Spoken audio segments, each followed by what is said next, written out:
Ever find yourself staring at a word like receipt and just thinking, who decided on that spelling? Yeah. English, am I right? It's got a reputation, and we're diving into WIY. It can be so tricky to learn. We've got this article, Why is English so hard to learn? Gets right to the point, let me tell you. Looking forward to this. So English, it's everywhere, globally spoken.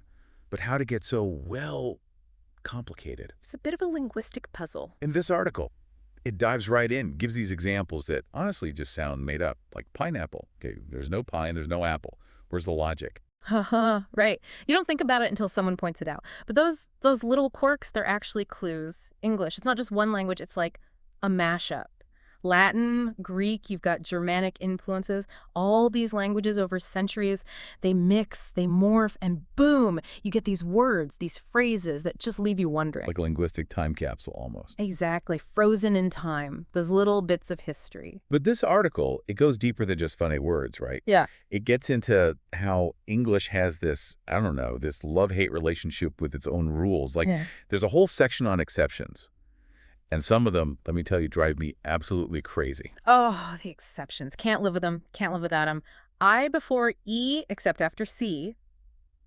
Except when it's not, right? Weird science. Exactly. And the thing is, those inconsistencies often come from, you guessed it, all those different languages that got mixed into English. So you're trying to learn the rules, but the rules keep changing depending on where the word came from originally.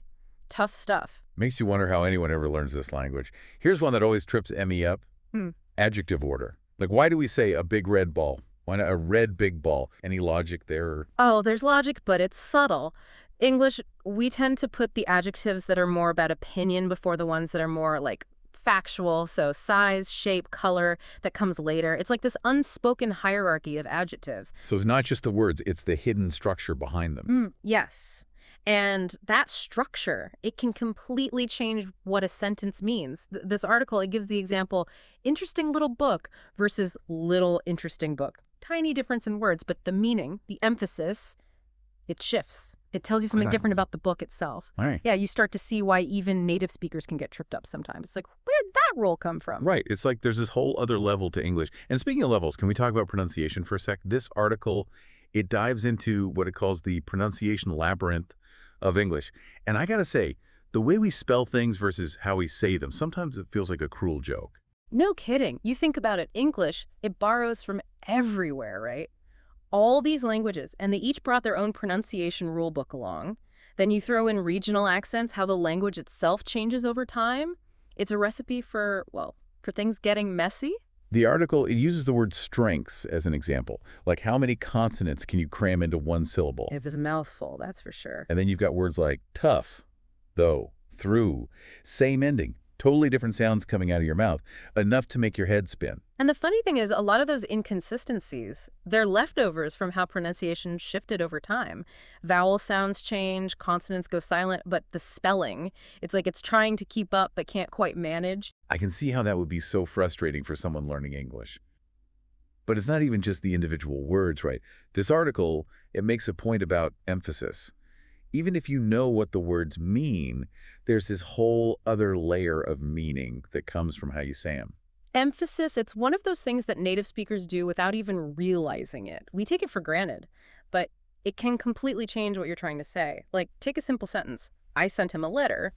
Easy enough, right? Sure. But you emphasize I, it means something different than if you emphasize him or letter. Same words, totally different message. It's like, what is it, those optical illusions where you can see two different images in the same picture. Exactly, it's like that.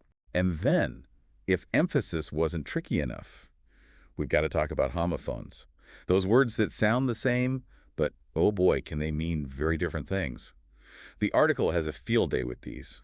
Homophones, they're the ultimate test of context is king in English. Because you can't just go by how it sounds. You got to figure out, okay, what are the other words around it? What's the situation? Take wound, for example. Or is it wound? Same sound. One's an injury, the other's about, like, winding a clock. Easy to mix those up. Uh, Makes you wonder if English is just messing with people sometimes, you know. a little bit, yeah. The article also talks about synonyms.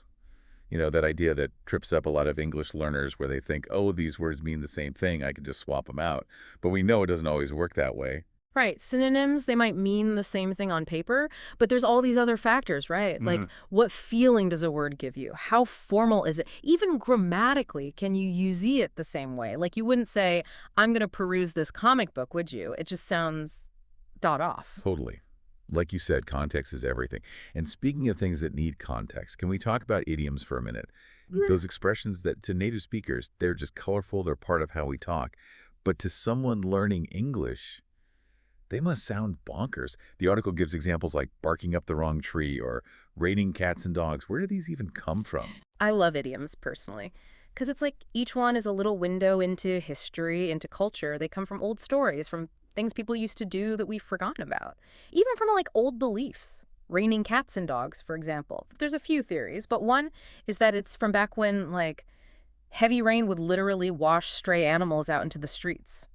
You know, it's funny how these sayings stick around, even when the original meaning is kind of lost to us. It's like the language itself is remembering. Right. And speaking of remembering, this article goes into how even even archaic English, like stuff from way back, still pops up in how we speak and write today. Oh, absolutely. Shakespeare, the Bible, even legal terms, all those little bits from older versions of English, they're still woven into how we use the language now. It's true. You don't always notice it, but it does give a certain something to the language, you know? Like the article uses examples like thou shalt not, or even just the word apothecary. Hmm. It's wild how those words have stuck around for so long. It shows you how powerful, I don't know, how powerful literature is, right? Religious texts, too. Even legal documents, they shape how a language survives. Those older forms, they often have this feeling of history, of authority to them. So they stick around, especially in situations where you're trying to sound, well, important. They add like another layer to how we speak, don't they? Exactly. Like, okay, we've gone from single words to whole phrases. And as if that wasn't enough, there's another layer on top of that. Okay, I'm intrigued. Go on. Dialects. English, it's constantly changing, even within itself. The article even jokes about how, like, you can have two native English speakers, but if they're from different regions, they might have trouble understanding each other. Oh, tell me about it. Like that whole Bath versus Barth thing. Classic example. Right. And it's not just pronunciation either. Words themselves can change depending on where you are. But you know what? In a way, that's good for language learners because it forces you to be flexible, to realize there's not always just one right way to say something. It's like anything. The more you expose to it, the more you start to really get it. Exactly. So we've covered a lot of ground here. Spellings that make no sense, grammar rules that like to break themselves, emphasis, those tricky homophones, even dialects. Safe to say, English has it has its quirks. But does the article actually say English is the hardest language to learn? You know, it admits that English has its challenges, absolutely, but it also points out that every language out there, it's got its own brand of complexity. Like the article mentions Finnish, how the grammar is super complicated, or tonal languages like Mandarin, where how you say a word changes what it means. So it's less about saying one language is the absolute hardest and more about appreciating that they're all tough in their own way. Exactly. This article, it's not trying to scare anyone off from learning English. It's more about like, hey, look at this amazing, messy, complicated thing. Isn't language cool? It is cool when you think about it. It's like language isn't this dead thing, it's alive. It changes, it grows with us. Couldn't have said it better myself. This deep dive, it's definitely given us a lot to think about. But before we go, I want to leave you, our listener, with one final thought. Imagine you're trying to explain one of these tricky English things, like the silent K in knife, or the difference between watch and see, to someone who's just starting to learn the language. How would you do it? What kind of creative explanations or examples would you use to make those little mysteries of English a little bit clearer? We'd love to hear your ideas, share your thoughts with us on social media, and until next time, happy learning.